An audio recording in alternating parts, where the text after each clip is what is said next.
E aí, beleza? Sou o Daniel da Vegan Cheese Lover e nesse canal te ajudo a fazer o melhor queijo vegetal que você já comeu com gosto de queijo. E para isso pode ser que você tenha 3 caminhos a seguir. Eu não sei até onde você já viu as possibilidades de fazer queijo vegetal. De repente você está pulando de receita em receita, né? O que é totalmente comum isso. O primeiro passo sempre é esse, né? Tentar uma receita, depois tentar outra e tal. Mas o interessante é que muitas vezes quando a gente está nesse ponto de só pegar uma receita e tentar reproduzir e tal, poucas vezes a gente vai estudar um pouco essa receita, né? Ou a gente vai desdobrar um pensamento crítico, ou de repente até, é tudo a mesma coisa, né? Se afastar um pouco e tentar olhar essas receitas com outro olhar.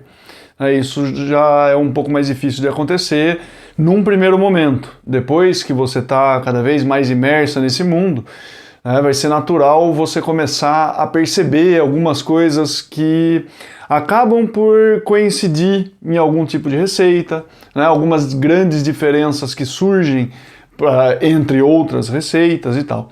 Mas então a ideia aqui é eu apresentar para você já de antemão 3 grandes grupos de possibilidades. Tá? Em outras palavras, são 3 grandes técnicas para a gente fazer o nosso queijo vegetal.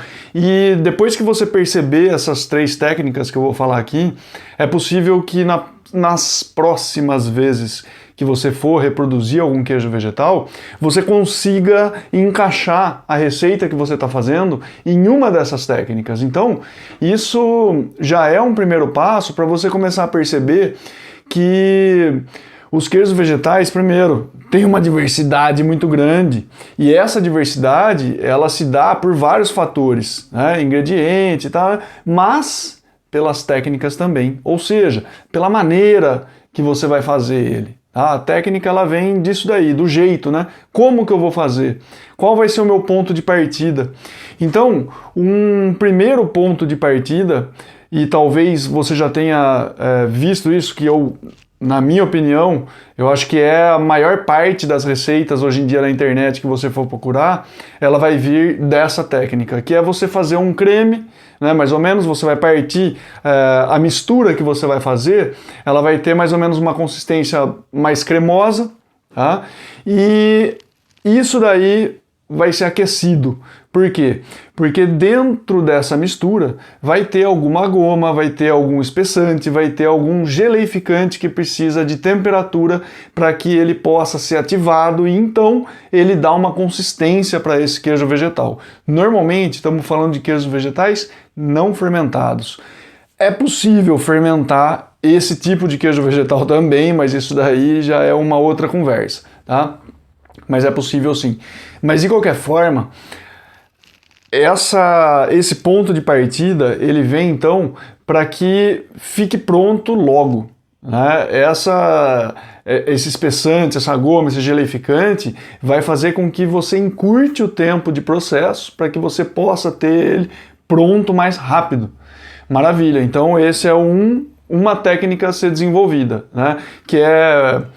Ela é muito cômoda, na verdade. Você só mistura ingredientes, depois leva isso ao fogo de alguma maneira e hora que isso vai para a geladeira e fica resfriado, aí sim você tem uma peça mais consistente. É possível você fazer um corte, é possível você ralar e tal, enfim. Depois disso tem uma outra técnica que aí ela se utiliza muito mais de oleaginosas ou sementes. Tá? E a grande característica dessa técnica é que a quantidade de água é muito pequena. Então você vai utilizar a água muito mais para facilitar a trituração dessas castanhas, tá? E aquilo ali vai ficar bem mais consistente. Né? Não vai ser algo mais cremoso, mas vai ficar assim, bem mais consistente que um creme. Né? Não vai estar sólido, obviamente, mas aquilo vai estar mais consistente. E isso daí é o caminho normalmente utilizado para fazer queijos vegetais fermentados que depois vão ser curados. Tá?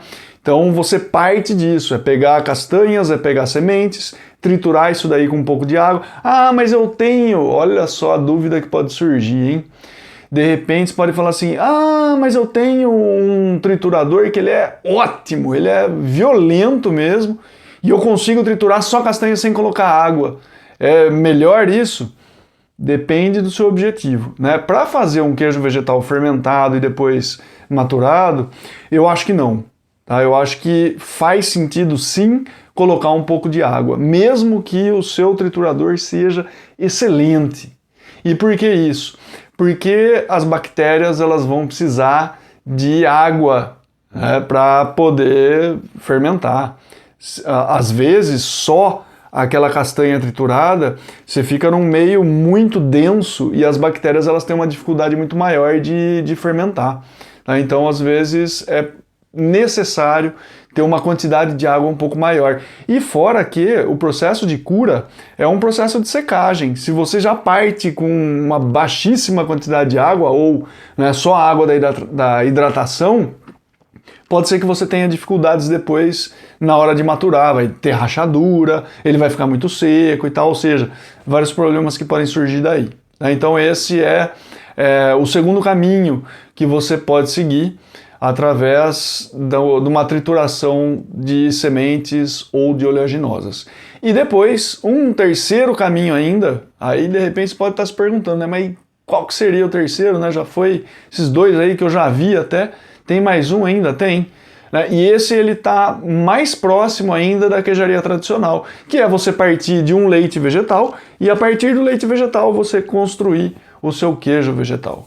Como isso? Coagulando o leite vegetal. Tá? É uma técnica que ela vai exigir mais passos, porque você vai precisar dessorar isso daí também. Né? Então, quando você coagula um leite vegetal, o que você está fazendo na prática?